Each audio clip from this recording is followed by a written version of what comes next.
again, just want to welcome all of you to this webinar, and thank you, Michelle Rush, again, Assistant Director of Personnel Services for Hesperia Unified School District.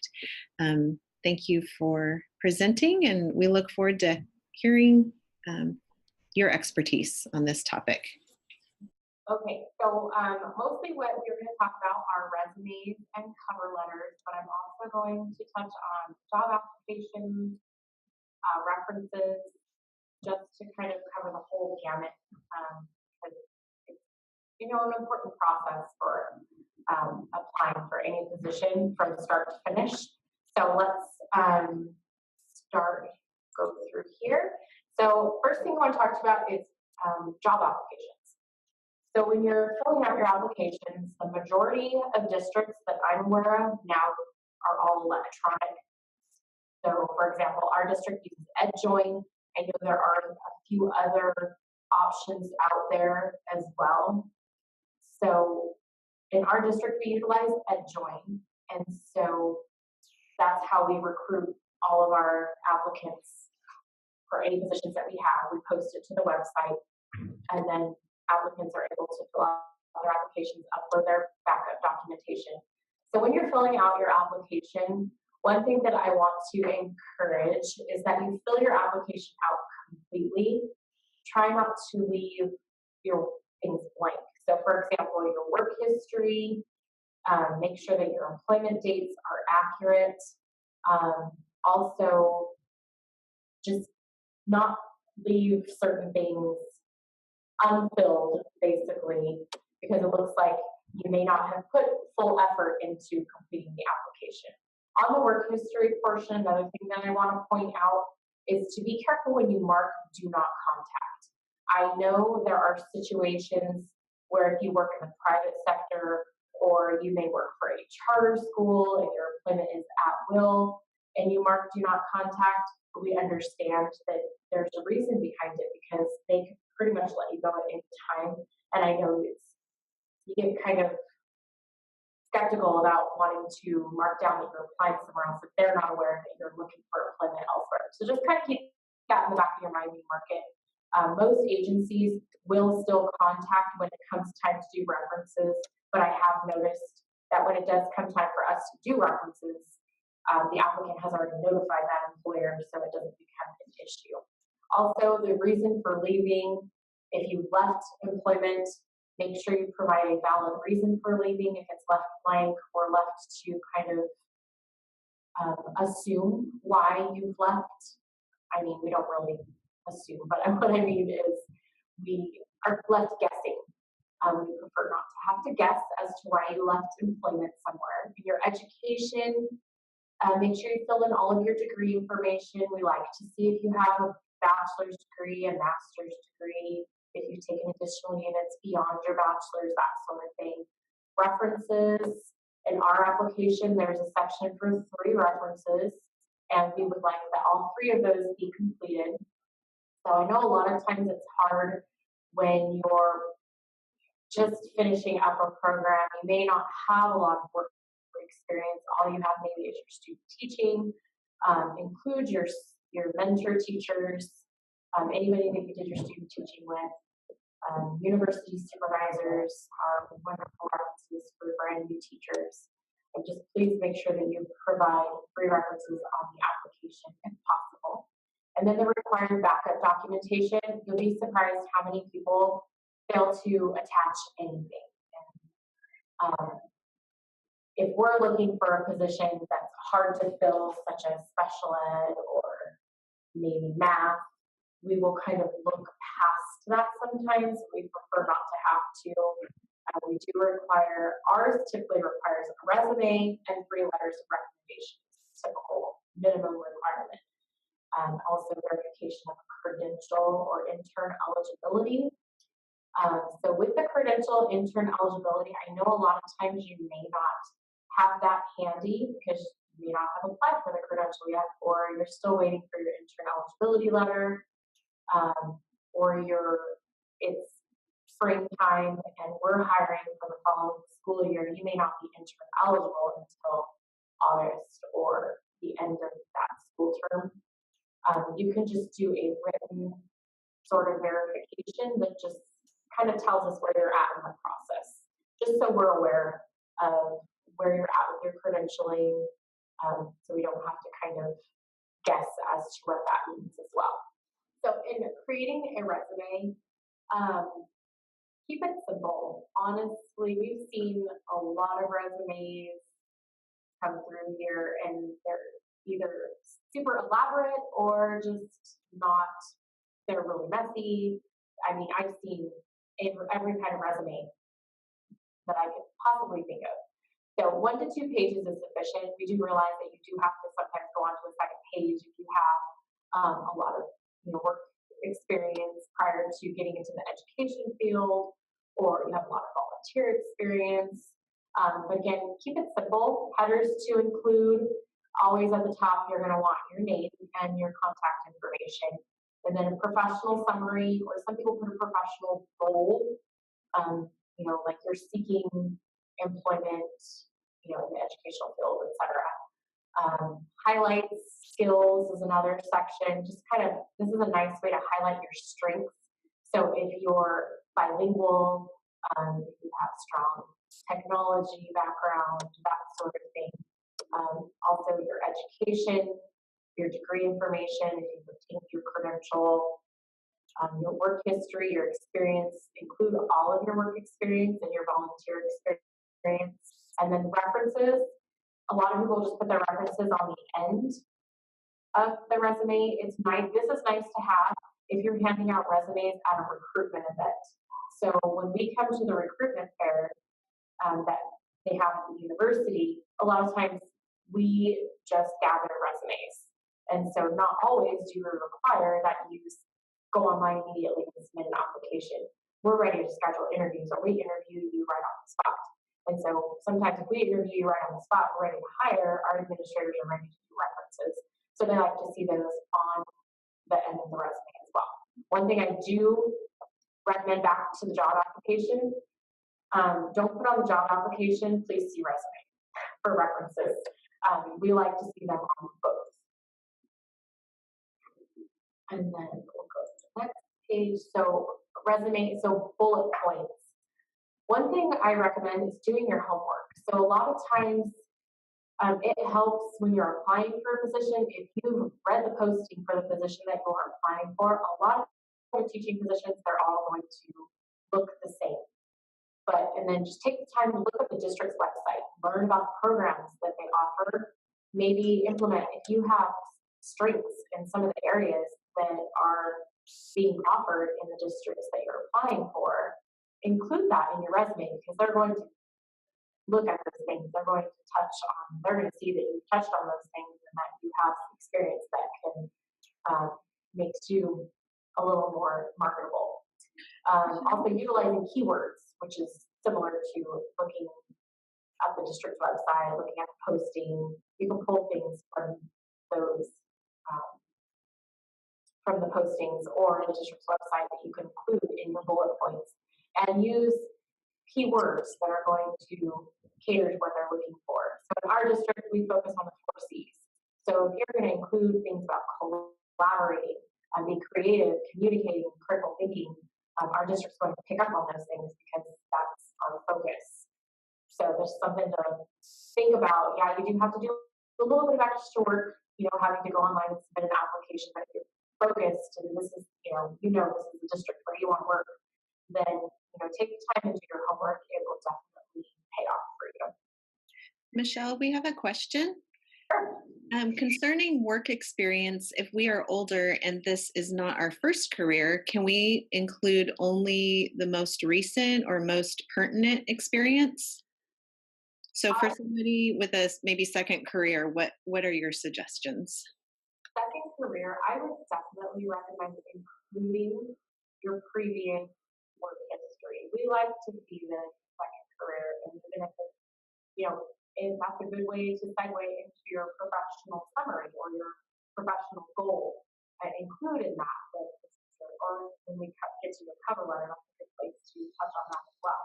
Include in there that it's a second career. We do like to see what you did prior to getting into education, and we see that quite a bit. people who worked in the private sector and decided, hey, you know what, I'm going to become a teacher. And I'd like to see what they did prior to that, because it also brings a lot to the table as well. Their previous experience that can bring definitely some different ideas to the table for our classrooms. A follow-up question is, we can leave out things like part-time jobs though, like retail work? If you work, I would say include it. It's not. It's better safe to include it than to leave it out, because I mean, if it's recent, so if it's one of your most recent, I would definitely say leave it in there. So I just did a resume for the position that I promoted into, and I included all of my work experience. So even though I've been here for 14 years, I included what I did prior to coming here, just so our board members could see what I did prior to working for a school district. So especially if you're newer, you don't have a lot of work history, I would definitely include it. But if it's something you were in the private sector for 20 plus years and you did retail, several years ago for part time, I would say it would be safe to leave that out. So this is just a sample resume. I know it's kind of hard to read, but if you're able to print the presentation, or I can share it to Nori so she can share with all of you. This is just a sample, and I didn't really want to use someone else's resume just because of their personal information, but this one I kind of liked because it gives you a summary of the different things to include in those sections. This is a very simple resume, but I like the way that it's broken up because it has the lines that kind of, defines each section. A lot of people will put their education higher, as opposed, they'll put it above their experience as opposed to below. It's just basically what you feel more comfortable with. This is just a simple resume that looks tasteful, it's clean, and they, utilize the space very well. Writing an effective cover letter. So a cover letter is something that you'll include in your application just to introduce yourself, why you're interested in applying for the position that we have available. So just a few things that I want to kind of cover. So I tried to think about all the different cover letters that I've seen. We've had some that were probably 8, 9, 10 pages long, and there's just no way that we're going to be able to read cover letters that are that long. I would say a cover letter should not be longer than a page. You can fit all of the pertinent information you need in a single page, because after that, you're probably going to lose people, especially for positions that we receive a lot of applications for. If we're screening 50 to 100 applications for a position, having to read that many cover letters takes an extensive amount of time. So some things to include in your cover letter. So an opening. I know in our district, so our district is listed on our website that our department program secretary is our contact person.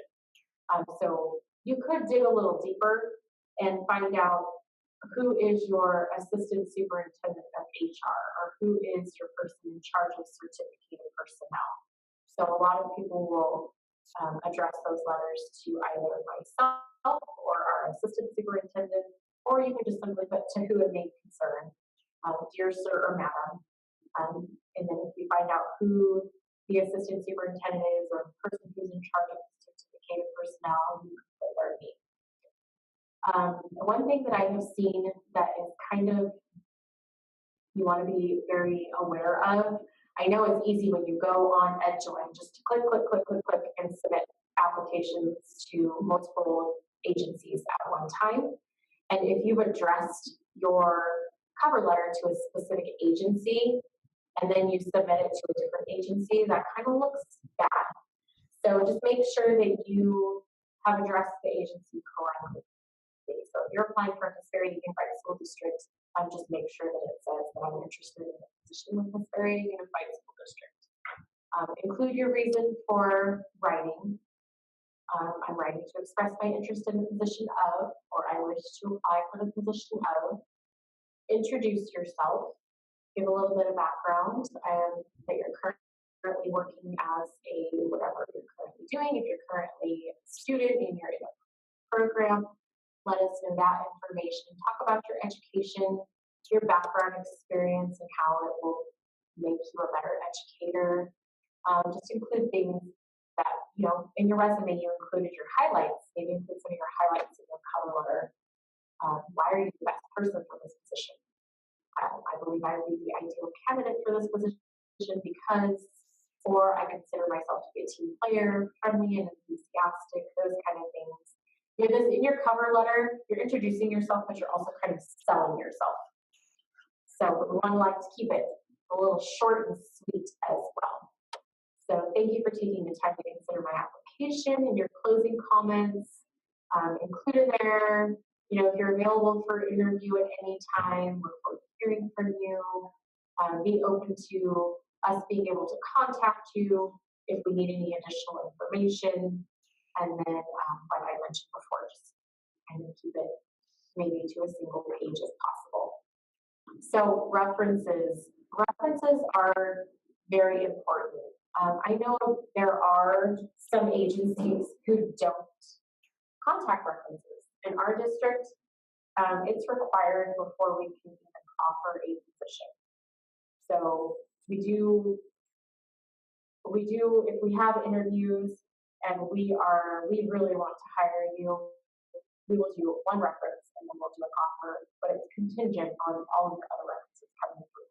So in our district, we require 3 solid references. So when you list your references on your application and your resume, make sure to utilize supervisors from recent work experience, university mentors from your most recent student teaching, someone who has firsthand knowledge of how you would be in the education field as a teacher or just as an employee in general.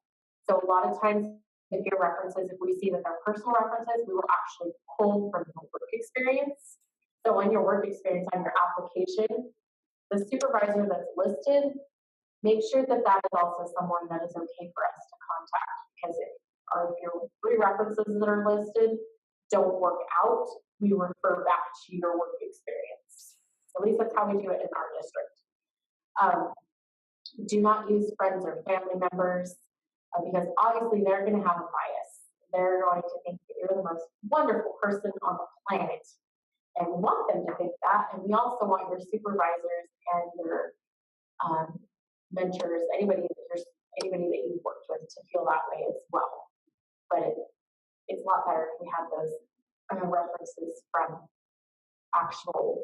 your work history or your student teaching at the university. Also, when you put your references on your application, give them a heads up. Let them know that you're applying for a position and you've listed them as a reference. That way, when we try to call them, they're not surprised. And also, we're able to get a hold of them. They know that we're going to contact them. So make sure that we have valid contact information. For the teaching side of things, we call. We don't email references. We will physically contact them. We have our principals are responsible for contacting those references. So they will actually contact them. If they can't get a hold of them, they will send them an email just to say, hey, I'm trying to get a hold of you. Please give me a call. So make sure we have some valid contact information and that they're aware we're going to be contacting them. I love this quote, and I used it in a presentation I did a few weeks ago for a classified management team. So I presented to them in our district, part of our interview process, we also have a portion of the interview. Our administrators have to score our candidates on their ACE qualities. So we want our employees, they need to be an ACE. So ACE stands for attitude, caring, and enthusiasm. And so they get a score basically. Do they have a positive attitude? Do they show that they care for others? They care for children, especially. We want to hear them speak about children when they're interviewing. And are they enthusiastic?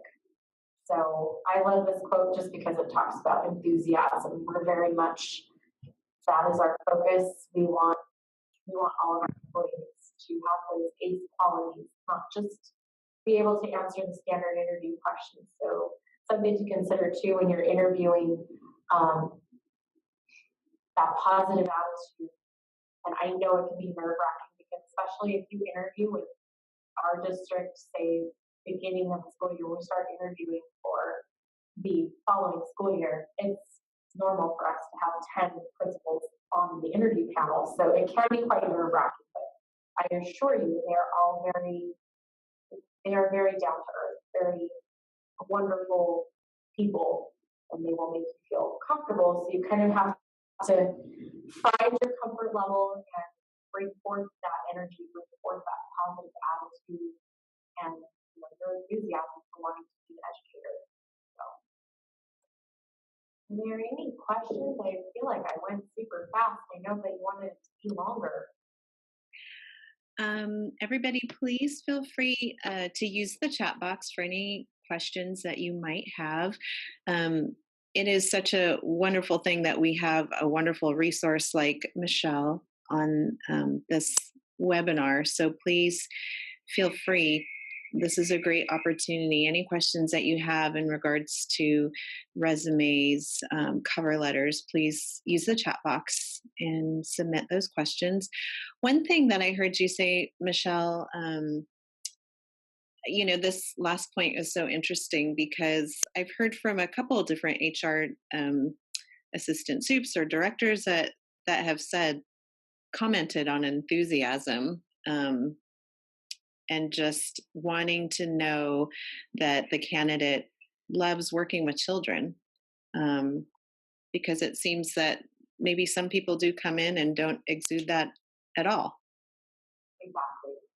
And I've noticed when I go to some university recruitment events and we do our interviews on site, everyone's answers are very, very similar. And so we try to bring that out in them. So I wish that we could have more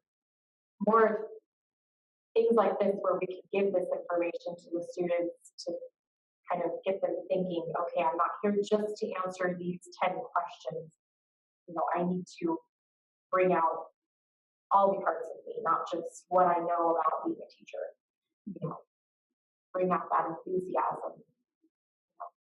Talk about how much you love working with kids, and being a team player is huge because in this day and age in education, it's all about collaboration. So yes. And so we did get a couple questions. One is, if our references are holding up the hiring process, will we be notified?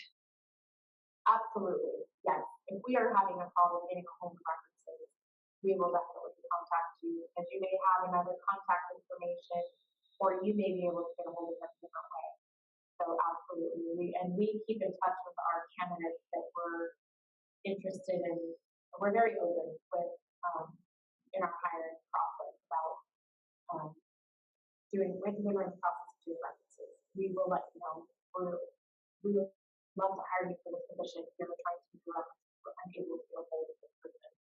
We'll either ask you for an additional reference or different contact information. But yeah, we will be very open about that. Great. And we have another question. I understand the enthusiasm is important in the interview process. How do we best reflect that in our resume? Or is that where our cover letter becomes important, is showing ACE, ACE? Well, I think it will come out in your cover letter. And basically when I mentioned selling yourself, how you will show your enthusiasm by why you feel you're the best person for this position, what you can bring to the table as an educator, and what you can bring to the team. So you can include that in your cover letter. And then obviously, it's hard to bring something like that out on paper, but your cover letter is going to be, what really brings that out. And then on your resume, it could be under your skills, even if you put under your highlights, collaborative, critical, put collaborative under there and those kinds of things, but mostly your cover letter. But when I talk about the ACE qualities, those are those are shown mostly, obviously, in your interview when you're here in person. So we've seen, I've had people who submitted their applications have been pristine, and they come into an interview and they don't bring that out. We're not seeing what we've seen in their application or their letters of recommendation. Also, your letters of recommendation, we read those, and they're going to tell a lot about you. Because obviously, your supervisors, your mentor teachers, they're going to know you firsthand, and that is going to tell us a lot. Perfect. Thank you. And you touched on this a little bit, but can you talk about the importance of, well, you touched on this where, people are applying for multiple places, multiple districts, but can you talk about the importance of specifically researching and choosing a district, your district? Well, we want you to be, obviously, most people are going to have in their mind an area like a locality where they want to live, where they want to teach. So when you're applying for someplace, make sure that that's really where you want to be, because it's hard for districts when we're hiring and you interview and you blow it away and we're sold, we want to hire you, and then we make the offer, and then we're told, oh well, no, I don't really want to teach. No, I don't really want to teach there. And so it kind of, to put it bluntly, wastes our time and yours too, because you've taken the time to interview with us, you've sold us, and we're ready to hire you, yet you're not, this isn't where you want to be. So just make sure when you're applying that you're okay with having to, even if you live down the hill, if you don't want to commute, make sure that you're applying for positions down the hill. Or if you live up here and you want to teach in our district, which we're the best, no, just make sure that this is where you want to be. Do your homework, research the website. You can learn a lot about districts by looking at the websites. Our web developer actually just launched our new web page, and it's amazing. So it's way better than it used to be, and it tells a lot about our district, what we're about. Look at the district's goals. Do they align with what your goals are? Is this district going, future, the 21st century learning and technology as far as it's going? Our district is fully on board, we're fully immersed in one-to-one devices, and not every district is that way yet, but moving that way. So you have to kind of think about where it is you want to be in your future. Is this where you want to spend the next 20 to 30 years? Thank you. And then if you could touch on one other thing, because I think as our candidates are looking for employment, I always talk about how there's a lot of different things to consider. Maybe people look at, like you said, the locality where it's located, but there are other things that they should consider, like benefits, support, cost of living, things like that. Absolutely, and that too is listed on our website. So on most districts' websites, we'll have the salary, the benefits information. That's going to vary from district to district. And don't be afraid to call and ask questions. So I know in our district, I don't know how it is in other districts, but if people call with questions, we will answer them to the best of our abilities. Because if you're going to be doing your homework about our district, then that shows us that you're showing an interest in wanting to be here and want to find out the information. Or you wasted your time submitting your application and wasted that time, scheduling an interview and that sort of thing. So don't be afraid to put in a phone call and ask questions, or send an email. Email is a perfect way to reach out to, I know any of us in our department, usually easier to reach out via email. Michelle, do you just maybe want to touch on some of the benefits of working with with you and your district? Sure. So, our district, typically we hire close to 100 new teachers every year. So we're currently the largest employer in the high desert. We have close to 2,500 employees, and a little like half of those are certificated staff, so teachers, administrators, counselors. So our district is a place where you can grow. So if you're interested in becoming an administrator, our district is very large. You have that ability to grow. We also offer a lot of professional development. It's changing how we're doing our professional development. We had curriculum coaches, teachers on assignment that were coaches in special areas. We have 6 currently, and they're changing that model to where they're going to have site-based coaches. So they're going to have a coach potentially at each school site, and then that way, because each school site needs different things. Because of the location in the high desert, there's different needs for different students. So they're going to change, their focus will be more on what the site needs as opposed to overall the whole district needs. So we do offer a lot of professional development and a lot of support. We have, again, one-to-one devices for all of our students. And we're very focused on 21st century learning. And the 4 C's, we're moving that direction. I mean, we're moving that direction, we're in that direction. So I grew up here. I grew up in Hesperia. I went to elementary school in Hesperia. I actually went out to Snowline for my middle and high school years. So I'm born and raised in the high desert. And now I'm working here and I plan on retiring from here. So I love this district. It's very, even though it's large, it feels like a family. So our administrators are wonderful. We have an awesome superintendent. I couldn't ask to work for better people. And So, we do actually, one thing I forgot to mention, we have signing bonuses in our district for the high needs areas, so math, science, special education, Spanish. I believe we added band. So there's for fully credentialed, so for preliminary or paired credentials, we offer a $5,000 signing bonus. Interns, it's a $2,500 signing bonus. The caveat to that is that you sign your life away with us for a minimum of 5 years. So, but I mean, you're not required to obviously take the signing bonus. You are given the option. You don't have to decide on the spot either. And then we also have moving expense stipends. If you have to relocate, I believe it's more than 50 miles. We have up to $2,500 in moving expense stipends, and that's for in any area. wow, that's great.